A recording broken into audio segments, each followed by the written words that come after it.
So we're getting ready for our final talk of the night. I'm really excited about this. Claire is going to come back and she's going to interview Courtney Johnson and Josh Brewer. Courtney is the founder of Young and Established and very involved in our community in several other ways. And Josh is a police officer with the Evansville Police Department. And they have a really cool, I think, example of what we have been talking about in all of these different talks tonight. So I want you guys to listen closely and take away something really powerful maybe something that would challenge you to do this dinner that we just talked about. So if you guys would, welcome Claire, Josh, and Courtney to the stage. All right, I'm super excited to be a part of this. Ross had reached out. I've known both of these guys for a while. Good friends with Josh's wife, and Courtney and I have been friends for a couple of years. And so I've been kind of familiar with their story. We got to go over it before coming and sitting down here tonight.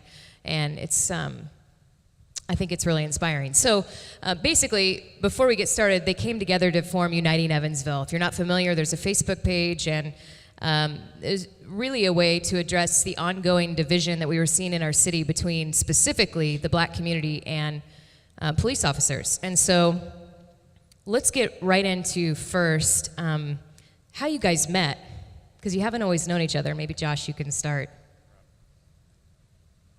We first met through the Dust Bowl, which is a basketball tournament that Young and Established puts on every year. Great basketball, by the way.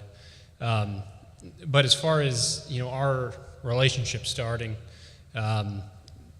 in 2016, Ferguson, Missouri, there was an African-American man killed by a police officer. And that started a lot of division.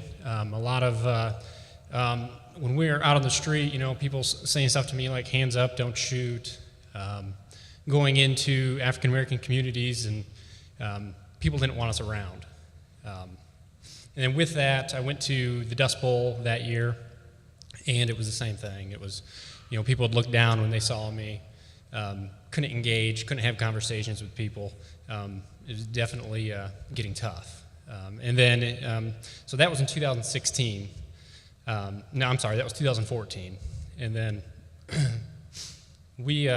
I saw Courtney at Denny's one night, and I was working in an off-duty capacity, security as a police officer, and I really wanted to talk to him because I know Courtney had been doing a lot of good things in the community, and he was known. So I didn't.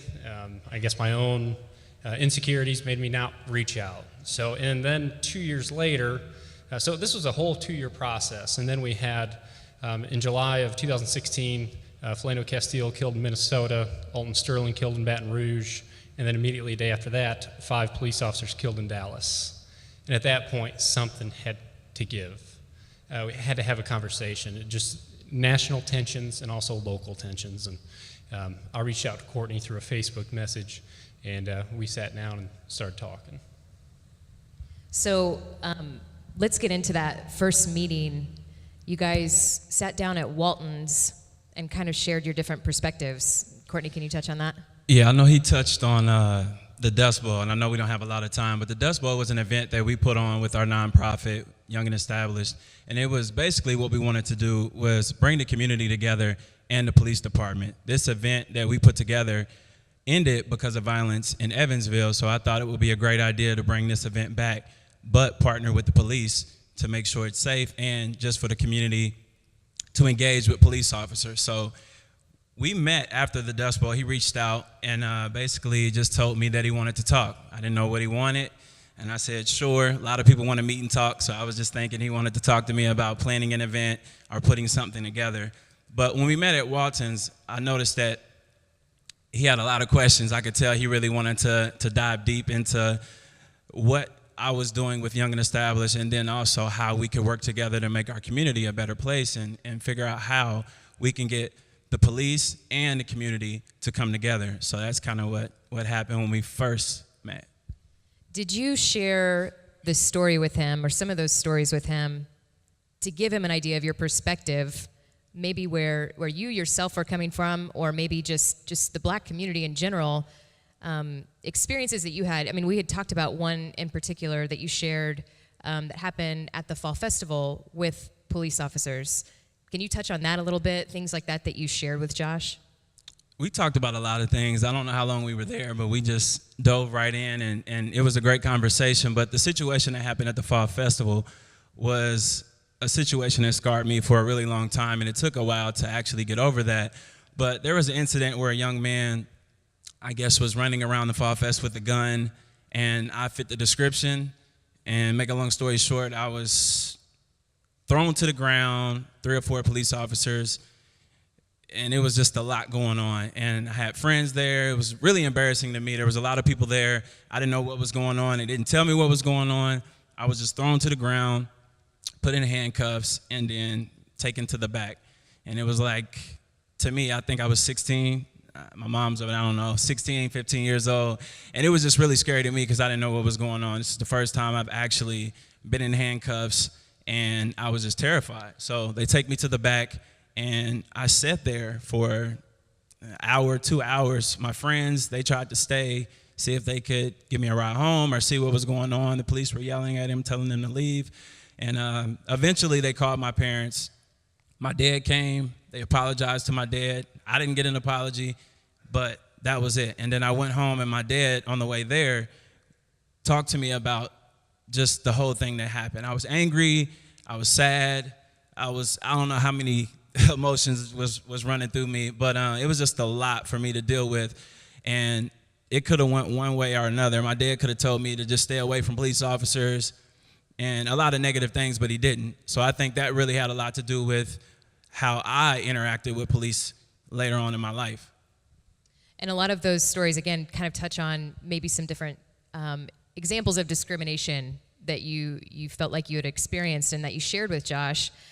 You guys had a good meeting at Walton, so you decided the discussion needed to go further, and you wanted to meet again. Tell us what happened after that. Yeah, we got together with a few more people. Sean Welcher over here, he's part of our group as well. Sean Little, Merrick Korak. We started meeting at a church and just really having a discussion and talking about police relationships with the African American community, and really just going from there, and really making ourselves vulnerable. That's a big thing that we were talking about all night, is sticking our neck out there, and in a situation where it seemed like there was so much division, where I was really hearing a lot of, hey, you're either pro-police or you're pro-black. You can be both pro-police and pro-black. And just getting together and having conversations. And the first thing that we did was a panel discussion. And the best way to describe any of our events was a group of people that normally wouldn't hang out coming together and having very difficult conversations with what we were dealing with in that time. I didn't know if you was going to ask another question, but I wanted to touch on something too. I keep looking at this clock. But one of the things that really caught my attention was with Josh. When we first met at Walton's, we actually had somebody else. We had a mutual friend, and Josh thought it would be a good idea. I don't think he wanted to meet with me by himself, so he brought a mutual friend to make sure it was safe, I guess. I don't know. But when we met, we had a great conversation, but then after that, he wanted to meet again. So I'm thinking, what restaurant? I don't know if you paid the first time, so I was trying not to go to nowhere too expensive because I probably would have to pay. But Josh reached out and said, I want to cook dinner. I want you to come to my house. So that really took me back. I'm like, wow, like he wants me to come to his house, because growing up, my parents, if you came to my house, then you were really important to them. Obviously, if you're coming into their house and they're feeding you and all this good stuff. So that really made me feel some type of way, and I was really excited to actually go to his house, meet his lovely wife and his 2 daughters, and we just had another conversation, and that's when things turned into, we need to bring more people to the table, and like you said, Sean, he's an amazing guy. I brought Sean to the table, he brought somebody, and then so on, and then we had just an amazing group of people that just had different stories, and we all got together and just try to figure out what we can do to help Evansville and bring people together, and that's kind of what took place with Uniting Evansville. And literally bringing people to the table, right? So this concept of being hospitable and inviting people into your home that maybe you didn't know, but that really, I think, was a great example of the trust that Josh had in Courtney and that Courtney could have in Josh, and that they could go forward with Uniting Evansville in that way. A lot of important conversations happened after that, some in public forums, some just, among yourselves. But talk a little bit about the things that maybe, Courtney, that you've seen. I know you mentor a lot of kids, maybe their expectations of police officers and those things that you've shared with Josh that Josh has then tried to implement and get to know some of these people. So we do a lot in the inner city. We have a mentoring program. We have a lot of annual events. So a lot of the kids that we deal with don't really have a great relationship with the police. And I mean, if you hear the stories, you know why. But one of the things, and I keep talking about Josh because he's an incredible guy. I know one example was I was playing and we were playing basketball and Josh happened to come by and he actually got out and played ball with us. I mean, he didn't just shoot a shot. He actually was sweating and really trying to compete. He's not that good of a basketball player, but he was actually just really trying to get to know these kids. And when he ended up leaving, the kids were like, "Who is that guy?" And I'm like, "That's a good friend of mine." And I don't know how we got into it, but he's a police officer. And they're like, "What? Him?" I'm like, "Yeah, he's a police officer. He's a good guy." And that you can kind of tell just by their reaction, like, wow, like no police officer has ever done that before. So I thought that was pretty neat. And there's a ton of other things that he has done as far as with our events, him just coming and volunteering and just being involved. And that just shows the kids and people in the neighborhood that you can be friends with a police officer, because to them, they really think you can't because of what they see on TV and what they've experienced. And I just think he's done a great job with just really reaching out and really just doing his part to try to build relationships. And relationships is what it's all about. That's one of the things that we try to preach with our organization, just building a relationship and having that conversation. A simple conversation can really fix a lot, to be honest. And I think it begins with empathy, right? And getting to know one another and stepping out sometimes just on a basketball court, how little things like that, having a friend over for dinner, being in the community, going to the Dust Bowl and talking and engaging with some of these kids. Can you, Josh, just lastly kind of speak to some of the training and different things, the way that other police officers have maybe gotten involved? Yeah, we've done a few different events. Really, the biggest thing is just getting officers into different situations where they're involved with the community. Developing those relationships. Community policing really, I feel, is the way to go with the future of policing. Is getting to know your communities, those that you serve. Once you get to know one another, I'm more than a uniform. I'm Josh. I'm not just a police officer in a patrol car. And that goes with any other officer. But yeah, definitely building those relationships, getting to know one another, and when you do get to know one another, you empathize with one another. You see through their lens, and really that understanding is key going forward with policing in our communities. And I was going to say, too, the food was really good that he cooked that night, so that kind of helped, too. I haven't been over for dinner, so I'm just saying.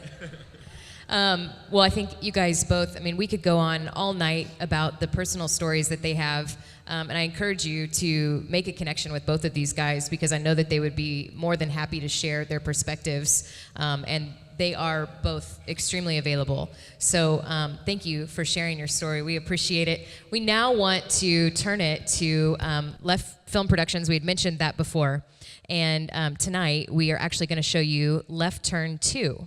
So we'll go ahead and get that up on the screen.